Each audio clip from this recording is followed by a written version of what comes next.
Okay, happy Friday, everyone.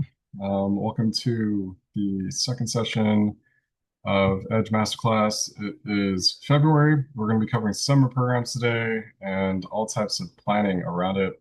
Not just summer program recommendations, but tips on SAT training, how that works, how you should think about that, how you can save money.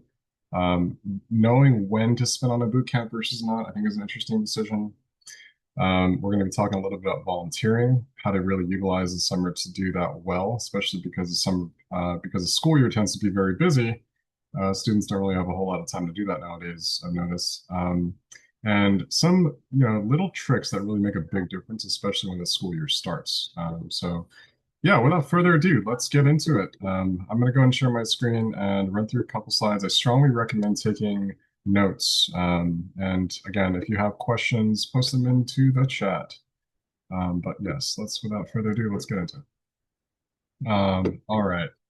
So Tyler's screen's showing okay? Looking good? Yes, it is. Okay, great. So yeah, as I mentioned, right, the agenda for today, we'll be covering, different summer programs, our recommendations, how to approach it. We'll be talking a bit about the SAT, the PSAT, when to start, when is too early, and how to avoid the rat race, if you will, certain curves. The importance of academic prep in the summer tends to get not talked about enough. Um, and yeah, a little bit of personal projects too. Again, there's some, one of the greatest alternatives to summer programs, in my opinion, is just learning on one's own, without having to spend, several $1,000s on these crazy programs nowadays that can cost up to, 14, 15K, especially on the East Coast of the Ivies. So let's talk about why these even matter, right? So first off, to a college, a summer program demonstrates love of learning, but it by itself doesn't mean a whole lot. Meaning, if a student is just depending on a summer program to bolster their resume, that doesn't work very well. I'll talk about why that is later. But typically, right, we utilize summer programs to either deepen major exposure. So if a student is thinking they're going to major in robot or something related to robotics, be it engineering or maybe political science, you can use a summer program to deepen that preparation for major, right? Again, within the love of learning, there's these subcategories, and college admissions would call one of those subcategories preparation for major. When a university is evaluating a candidate, they're looking at, okay, if this student declared this major, what proof does this student have to show me that the student has really exposed themselves enough to kind of be credible, right, in their declaration of this major, rather than, a student, let's say, who declares a major with little to no experience, right? So a summer program should be seen as one data point, not the data point, right, for that. We'll talk about that whole what is a point versus a continuum approach in a second. But the other part of this is that I don't think gets enough credit or love is broadening intellectual range, right? When we think about universities in the United States, what differentiates the system here from the rest of the world is that the United States wants well-rounded candidates. This becomes incredibly important if we're thinking about tier zero, tier one schools, admissions at places like Penn or Harvard, even Berkeley, LA. They want students who bring a different angle, right? So oftentimes I find a very common mistake that students make and parents make is they're constantly focused on deepening a single major exposure. So all the summer programs are dedicated to just that same topic in STEM, whether it's biomed or engineering or business. But almost there's no care, right? There's nothing kind of showing that any other, range or, other topic or subject the student might be interested in. And what's interesting about that, by the way, is that if you broaden the intellectual range, typically it's that other topic or interest that separates a student apart from all the other kids who are just constantly deepening, right? So again, summer programs play two roles in demonstration of the level of learning. And so, if you feel like your student has already deepened, for instance, their major exploration, through maybe one or two summer programs, right? You might want to use the summer to broaden the range instead, right? So, or do both, right? Sometimes we recommend stacking programs, which you can do if the date ranges work. Sometimes do an in-person program with a virtual program, assuming it's not too much load on the students. So just consider that there are two functions here, strategically at least. These are the basics, likely you already know, so but worth going over the basics, right? First party just means it's hosted and staffed by the university itself, right? These are ones that are very commonly applied to that we also uh, really like and recommend to our students. Third-party programs are hosted at universities, but they're staffed by a third party. Common ones you hear about, some are Springboard, Inspired AI, ASDRP, right? ASDRP isn't hosted at the university, but it is, it's not hosted or staffed, right, by a university. So it's very important to understand the distinction here because there are a ton of ads, right, for these third-party programs, and it's easy to kind of get mixed up when you see all the marketing material that says UC Berkeley, at Harvard, at a campus like Johns Hopkins or something like that. As long as it's not hosted and staffed by a university, it's considered a third-party program. And we generally try to prioritize students to get into a first-party program, with very few exceptions, backfilling with a third-party program. And the reason for that is there are a lot of first-party programs that are pretty much 100% acceptance rate at or lower than the cost of a third-party program. So when we think about the bottom line, right, which is, you know, universities recognize first party programs as the most credible, right? When we think about UC Cosmos as the gold standard for STEM, for instance, that is why. And so the bottom line is to attend first party programs if possible. They tend to provide a more consistent quality assurance. We've had a lot of, negative feedback for third party programs over the last, 13 years. It's been consistently mostly negative. I'm not saying that all of them are bad, right? But we ask our students all the time, right? Hey, so which programs have you done before? And obviously, we would generally not recommend certain third-party programs, again, with certain exceptions. Those exceptions being, by the way, for instance, if from a time standpoint, maybe we didn't, the student joined our counseling program in May, all the first party programs are closed, right? So obviously, all we have left is third party programs. We might use it to backfill as a last resort, as you can see down there. But yeah, the quality assurance has really been a miss at a lot of third party programs. We don't know why. It probably has something to do with, I think them being mostly for profit companies. But either way, we have also noticed that there's a broader range of affordability as well, right, for first party, which is also good. Now, that's not to say that all first party programs are affordable. Some all are quite prohibitively expensive, especially the residential ones that are kind of research oriented. But when we look at a UC Berkeley ATDP, that costs a few $100s versus several $1,000s, right? I don't think you can find a third party program at a couple $100s. That just usually doesn't exist. And there's a broader range of prestige, I'd also argue, right? So that's also something that's really a great benefit on a resume building or profile building standpoint. Third-party programs, again, we can use it as a last resort, right? They're pay to play, so they're kind of operated to reduce credibility for university admissions. We have found that inconsistent quality, right, in our students' experience with them. And again, they tend to be more expensive. And when I say more expensive, we think, several $1,000s, right? A note here on summer programs, my opinion, having done this for, over a dozen years, I personally don't believe in programs that cost more than 5,000 as a ballpark, just general ballpark, right? Obviously, every family has their point of affordability, right? Some, right, it just doesn't make any sense to spend even $1,000. I fully respect it, but I have just found from my experience that after a certain point, it's what really is the ROI here.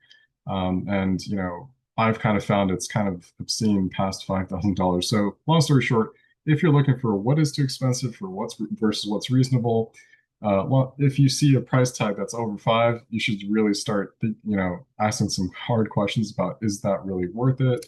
And basically, if you're not sure what your other options are, just let us know, right? Chances are we'll find something that's probably half of that price at higher ROI strategically, and also for your student.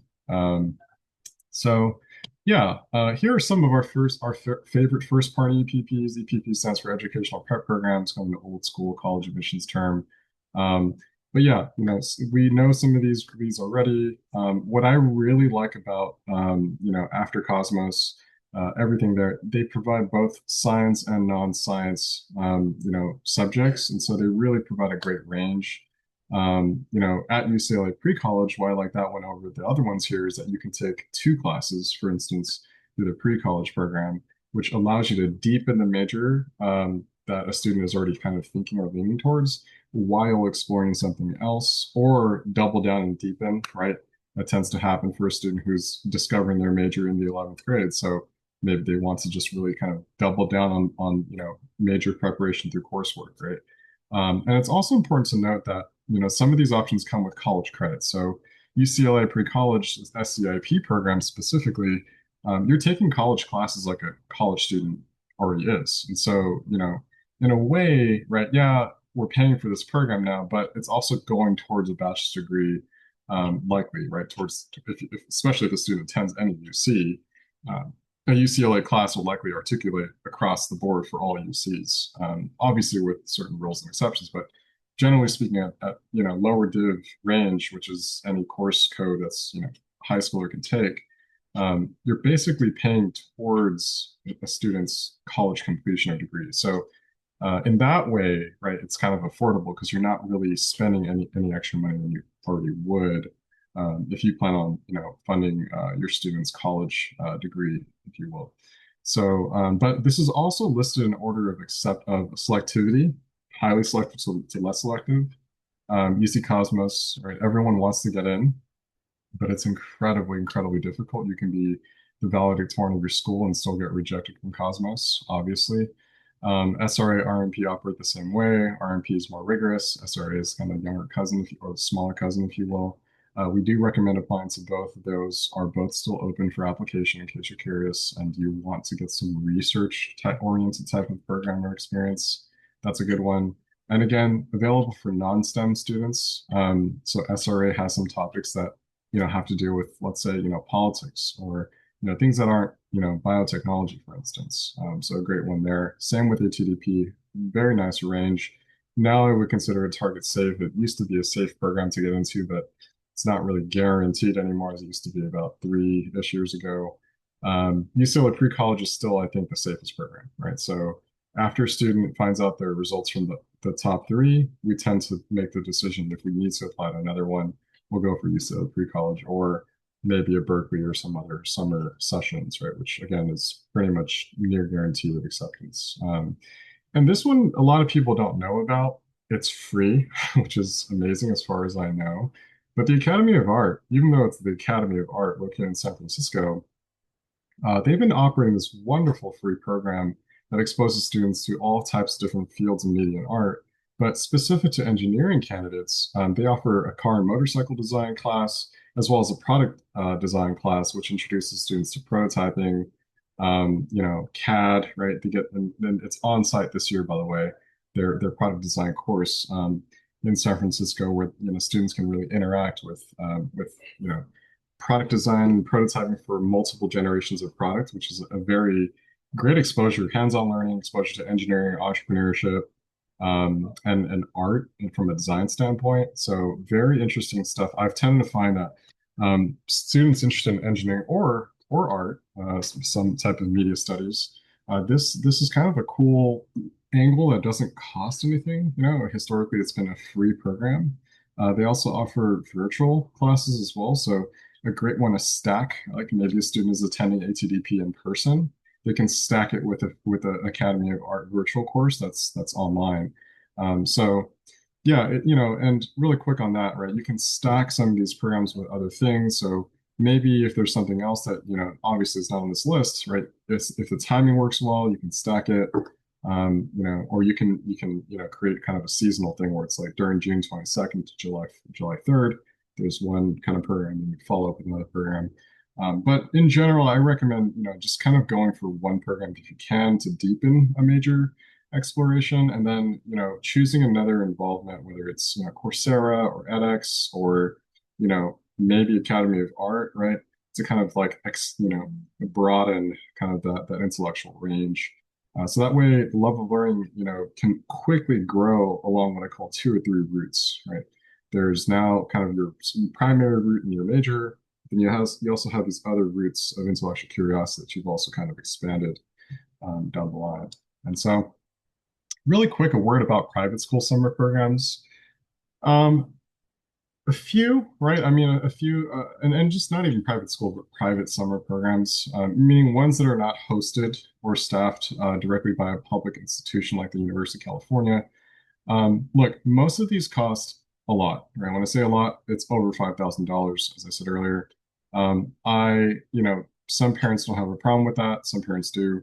We have some parents who sent students to USC, for a certain business type of summer program, or Ivies like at Brown, or Columbia for some type of pre-med program.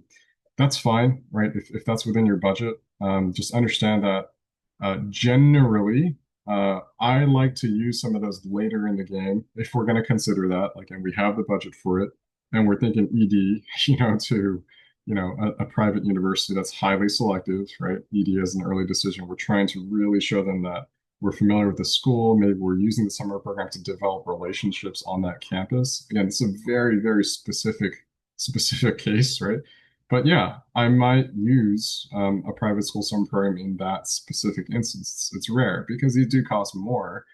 One to note that I have seen students really enjoy is the New York Times summer program.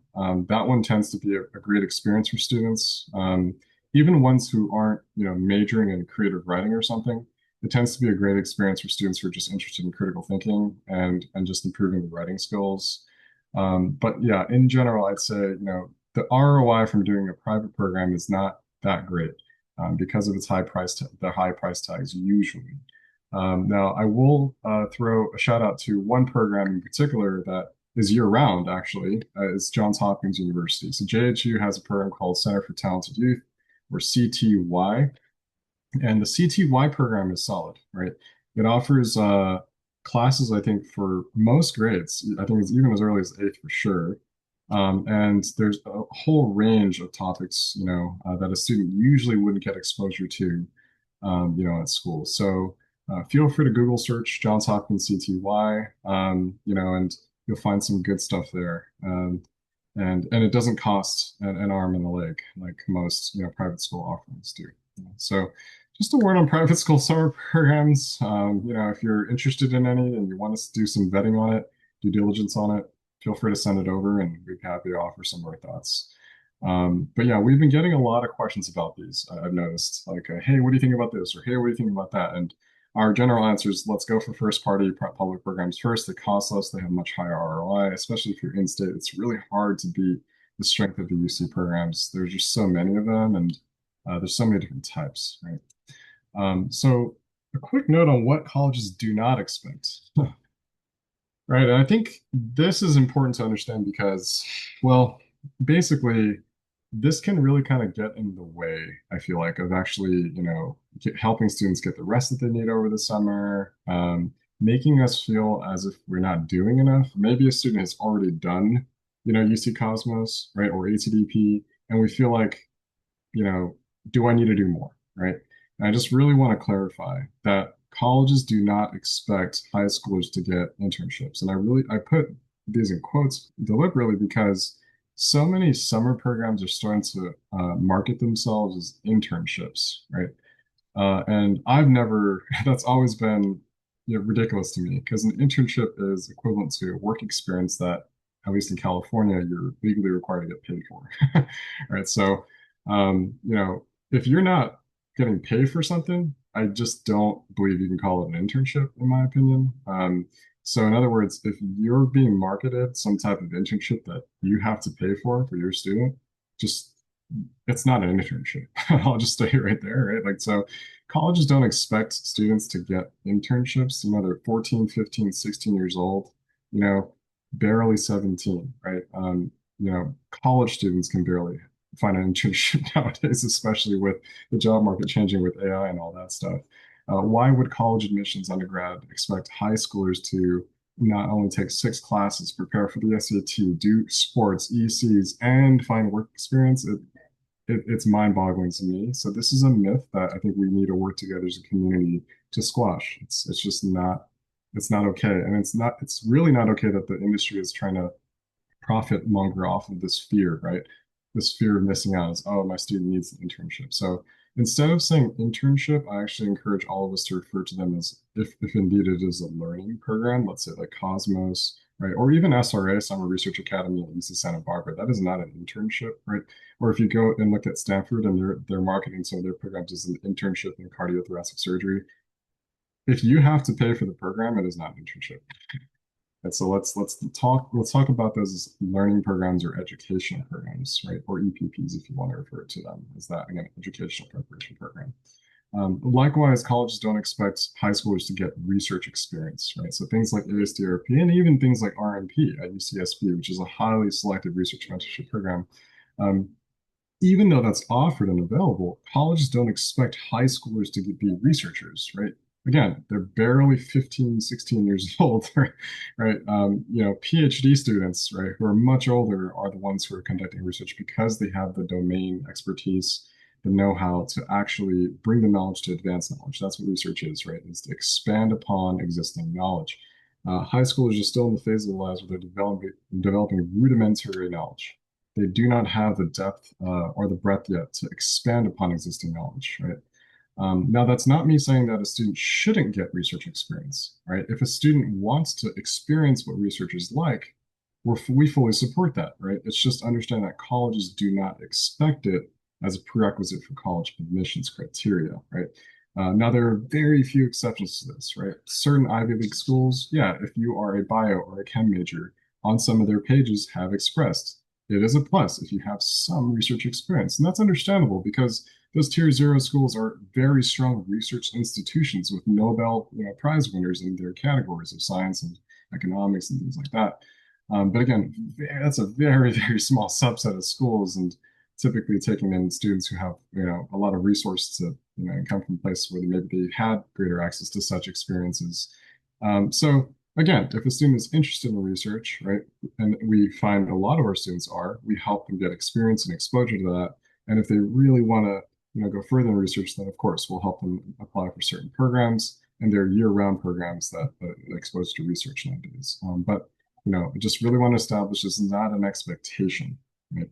It should come, we should only support that if a student personally really, really wants to experience or is fit enough to really conduct research, and they really have to prove that through a lot of deep knowledge already. Right?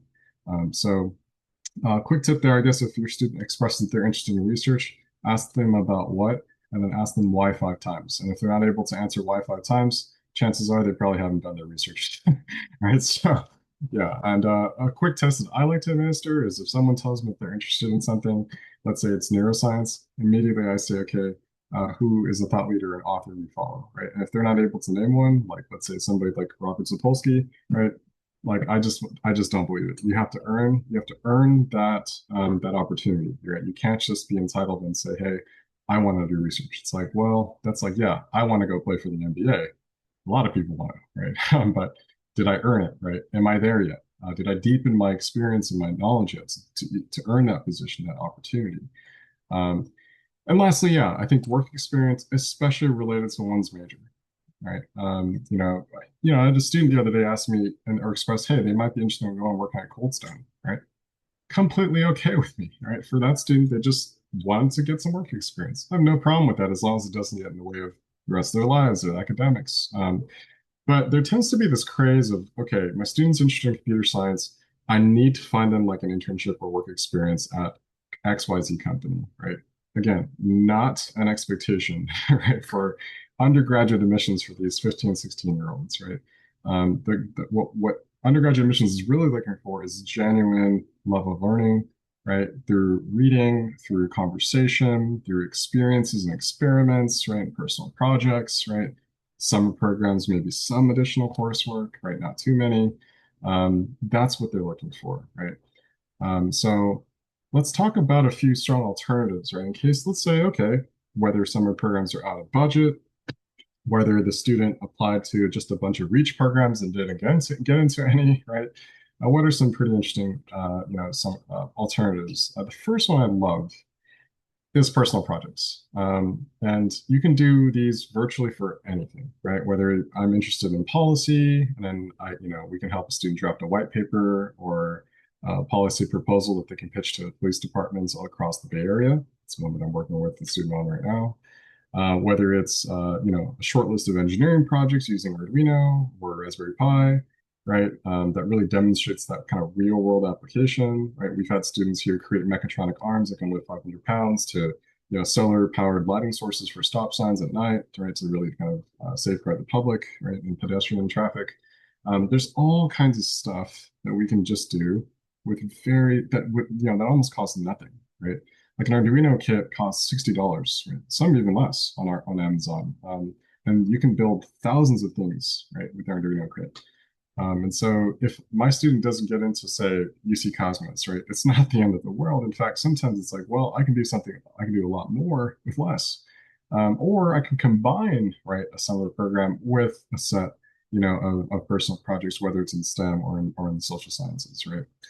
Art is also a category, students who are, they find a certain art contest or a poetry contest that they want to do, right?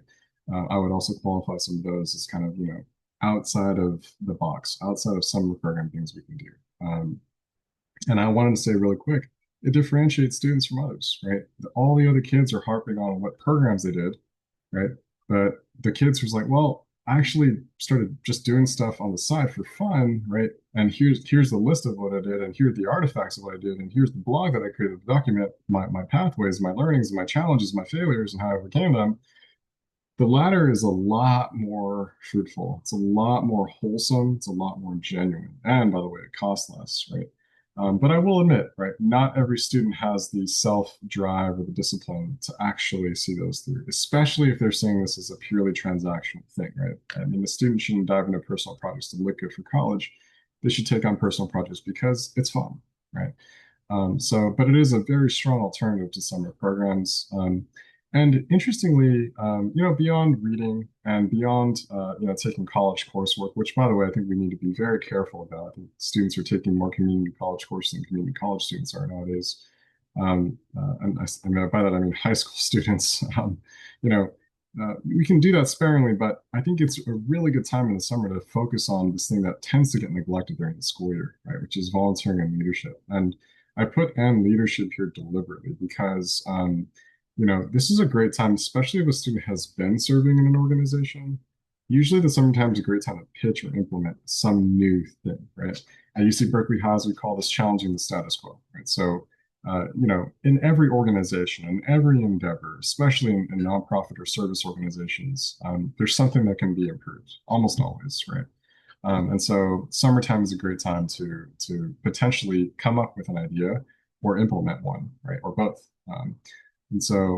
Yeah, beyond that, right, just, serving, addressing a social issue in the community, learning about a new social issue that maybe intrigues a student, I think is a really good time in the summer to do those things, especially if the student was an athlete or was in band, during the school year, or maybe had a lot of academic troubles in the school year. They just didn't have the time to volunteer.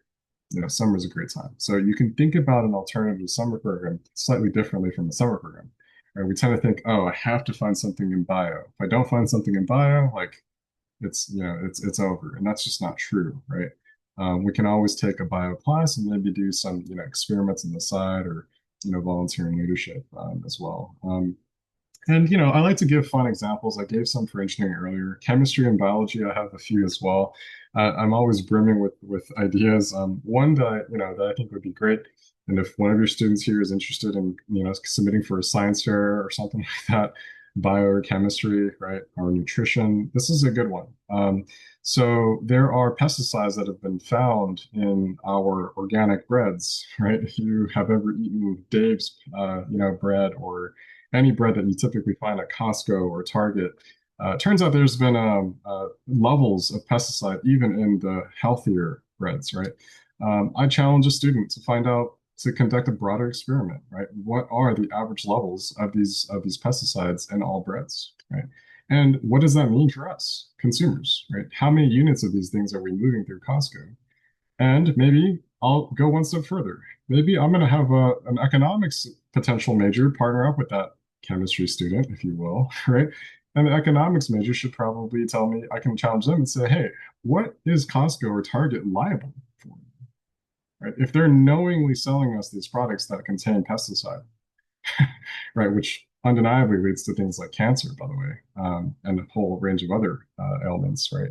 Um, isn't I mean, who's on the hook for this, right? What is the economic cost? What is the medical cost that this potentially may imply here, right? So there's a lot of things that it starts with a fun little science experiment. Okay, so because it challenges students to say, okay, how do I determine the levels of a pesticide in bread? And by the way, you can easily expand this to any right food products, right, that may potentially have been exposed to the same pesticides or similar ones, right? And so these are things that, again, it starts with basic questions, right? Basic questions. We don't need to spend thousands of dollars on some summer program, right? And if we just have kind of the curiosity and some courage to find the answers, just like that, right? All of a sudden, I have a personal project, sets me apart from everyone else. I have never seen a high school student work on that project, by the way, and I've been working in this field for almost 14 years. That's saying something, right? And so that's just one example. Um, so going back to this idea, I mentioned this in the beginning, right?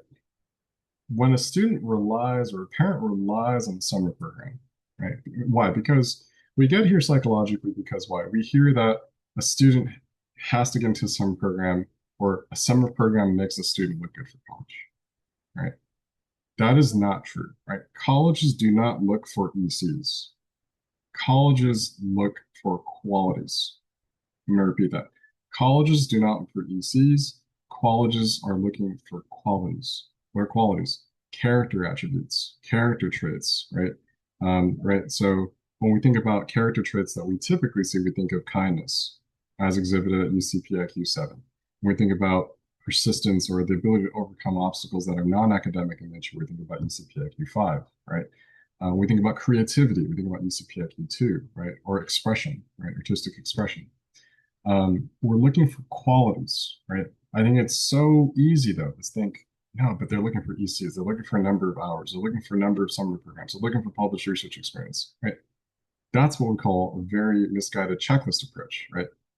We're looking for qualities. And so when we think about summer programs, if you think about a summer program like, oh, it's a checklist, I have to get to these summer programs, right? To somehow magically check off something that college is looking for, right? It becomes a point on the timeline, or it's just a point, no timeline rather. Right? What that means is this, right? It's the most common mistake. Student enrolls in a summer program, right? Thinking, right, somehow magically it's the thing that matters. So they get into, let's say, a Cosmos. What do you do, right? They think it's over. They finish the course. Wonderful, I did it. I can move on, right? And what happens? It just becomes an isolated event in high school.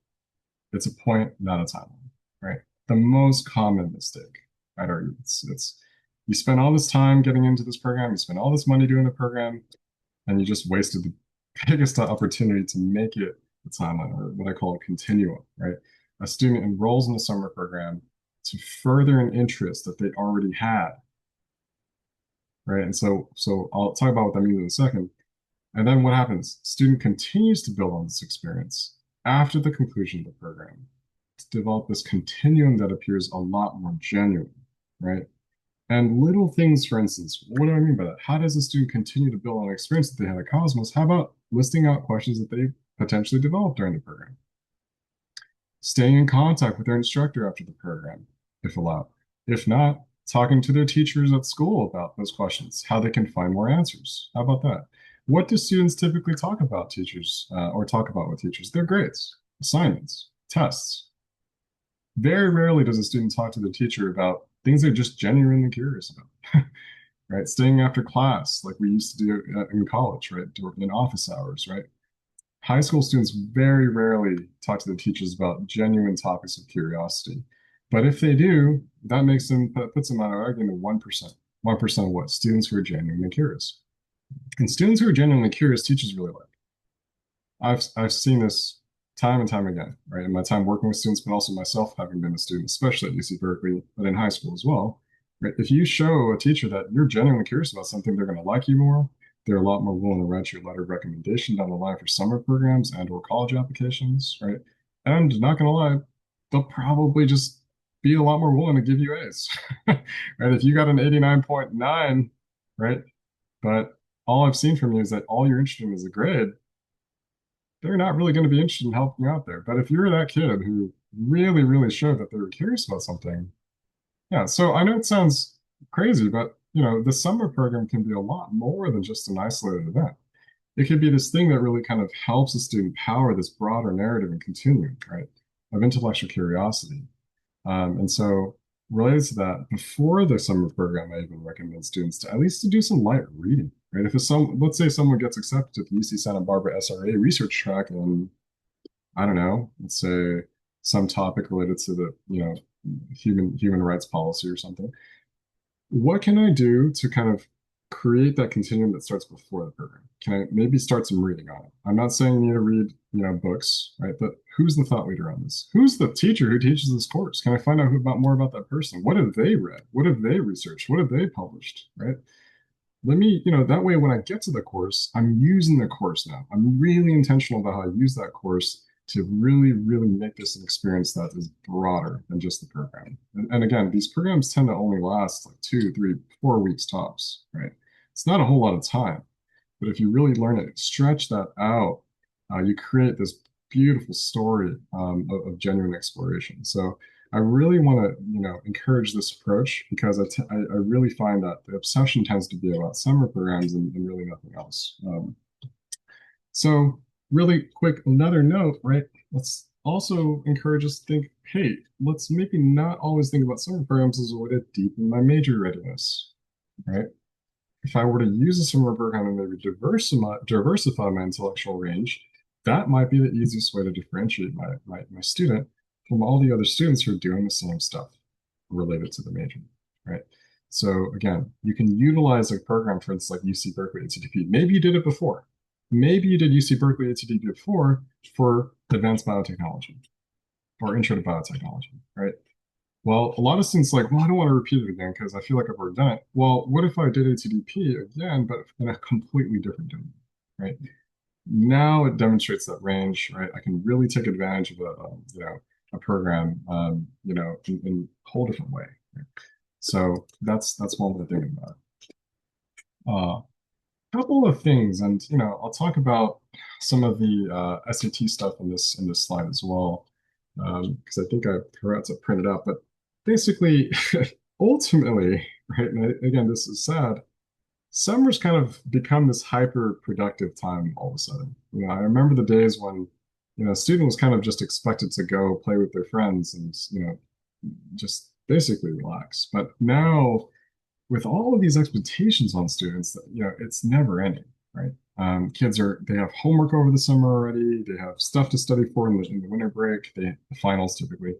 They have APs to study for during the spring break. We're finding burnout is real and it's more prevalent than ever, right? And I sometimes I have conversations with parents who they're trying to squeeze every minute out of their students over the summer. And I'm like, this is not a good idea.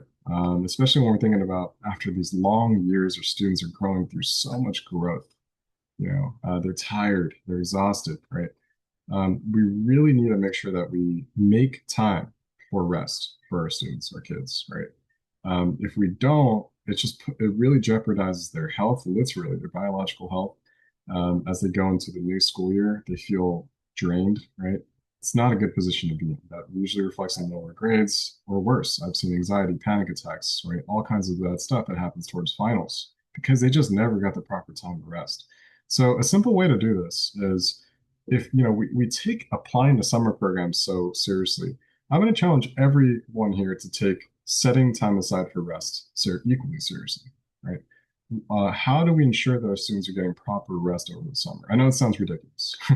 And for all you out there who have students who are, there's no problem with this already. Maybe they're already, taking too much rest. That's fine. But, let's make sure we really encourage our kids to get the proper amount of rest. Um, and related to that, how do we find the right balance, right? And every student is different. So I'm going to encourage everyone here to kind of just, find that balance. Does that mean, maybe they have nothing going on 2 days out of the week, right? Or maybe we're making some time. Let's say we're going to travel together as a family this summer, right? Let's not always prioritize the summer break, right?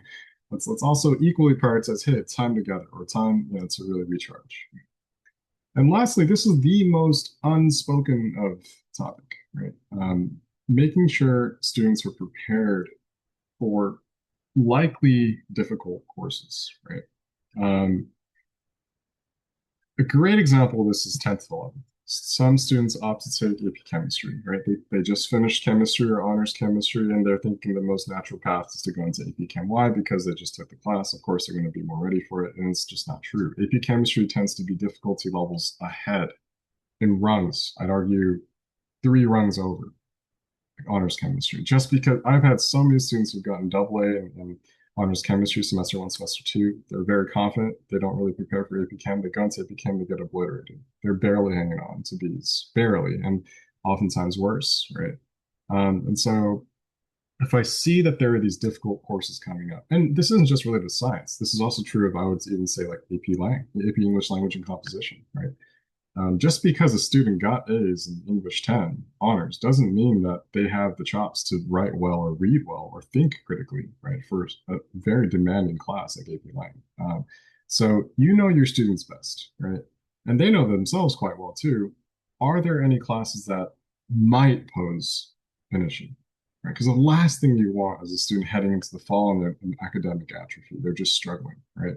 So what I recommend doing is choose those, whatever, 1, 2, or 3 courses, right? How do we set aside time to really ensure that they're going to start off that school year rocking? They're going to, they could be, and the way to do that is you expose them to the first third, at least, if not the first half, but the first third of the course, right? Now, some students have this as pre-assigned homework from certain teachers, but very few nowadays I've seen that. How do we expose them to that? Khan Academy is a great way to do this. It's free, right? It's aligned with the same curriculum, a Common Core curriculum that students are taught across the nation. Great, easy way to kind of put it in their head, right? One time before they see the real thing in the fall. And so, related to this, and again, I don't, yeah. So related to this, I'll just go here to the last slide. One final note on the SAT. Um, and this is an interesting one because it's, February. I'm sure some of us has probably already signed up for an SAT training program. Some of us haven't, are still thinking about it. Here's a very easy way to think about SAT. And I used to train SAT for years with some of the top students who had already completed Elite Excel, Perfect 1600 stuff. Here's the easiest way. Have your student take a diagnostic SAT. If you don't know where to find one, we can send you one. Have them take, if they're in that range. So that means if they are in grade 10, this would be the grade 10 to start. If they're not, if they're in grade 9 or 8, don't worry about it. Right? There's no advantage of getting this test done earlier in high school. College just wants to see your highest single sitting score, unless they take the super score. But they just want to see the highest score you got. Didn't matter when you take it, right? So if your kid is in grade 8 or 9, don't even worry about it, right? Unless you just the student just wants to have some fun and take this long test, right?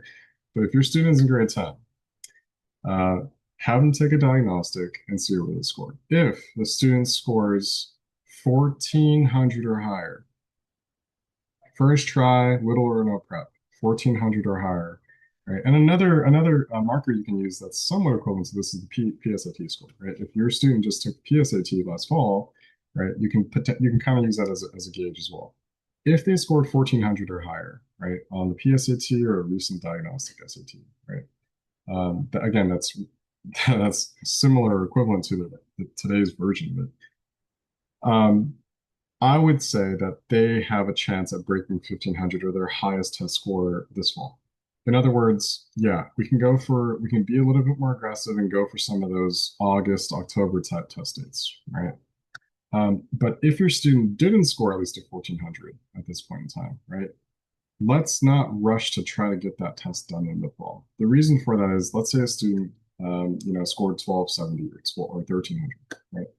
Statistically speaking, it will take, I can almost guarantee this, at least 8 months for that student to reach their highest possible test score, right?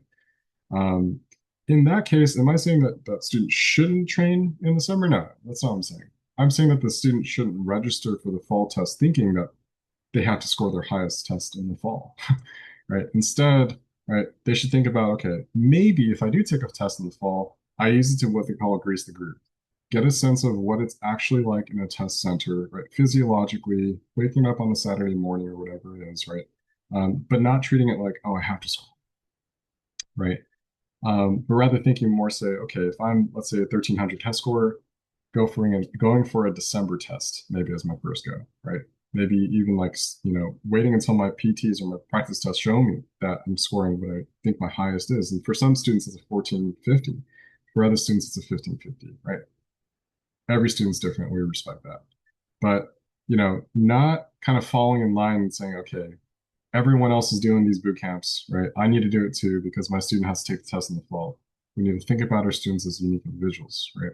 So again, if they are 1400 or higher, right now, I would recommend that, okay, sure, we can look at a training schema, right? That's a bit aggressive towards maybe clutching on fall tests, right? But if a student is less than 1400, I question that. I'd say let's elongate the training timeline. Let's avoid taking a boot camp course, right? Which, by the way, the U.S. Department of Education pre-Donald Trump, which I would say is slightly more reliable on things, showed only a 40-point gain, a 40-point average gain on from boot camps, right?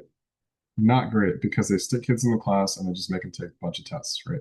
They don't personalize the instruction. So, um, you know, if you have already signed up for an SAT bootcamp, that's okay, right?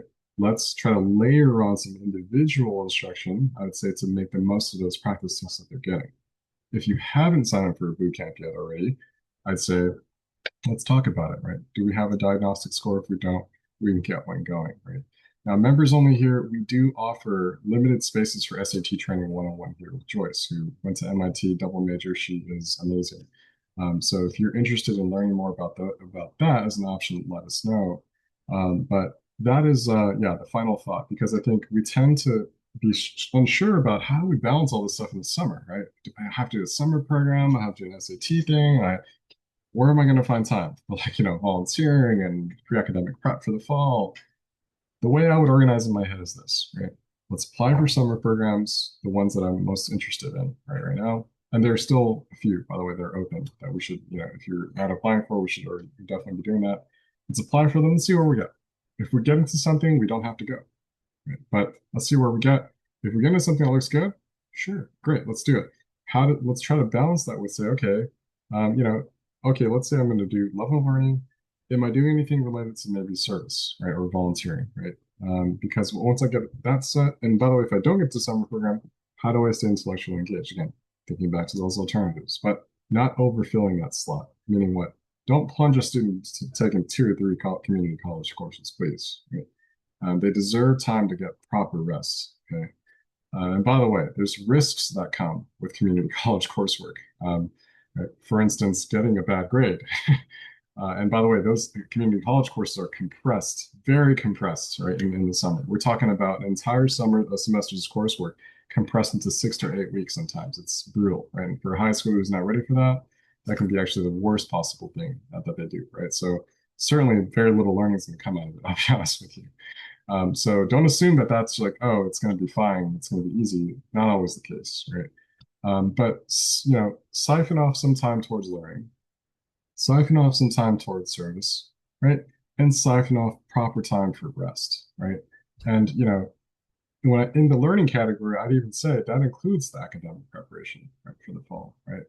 And so, ultimately, we're trying to find a harmonious balance for our students and also our parents, right? You shouldn't always be stressed out about, man, my student has to do A, B, C, and D. Truth is, it's usually they only have to do like A, maybe half of B, right? So a little bit of service, a good amount of learning, and a good amount of rest, I think is the proper recipe for a great summer.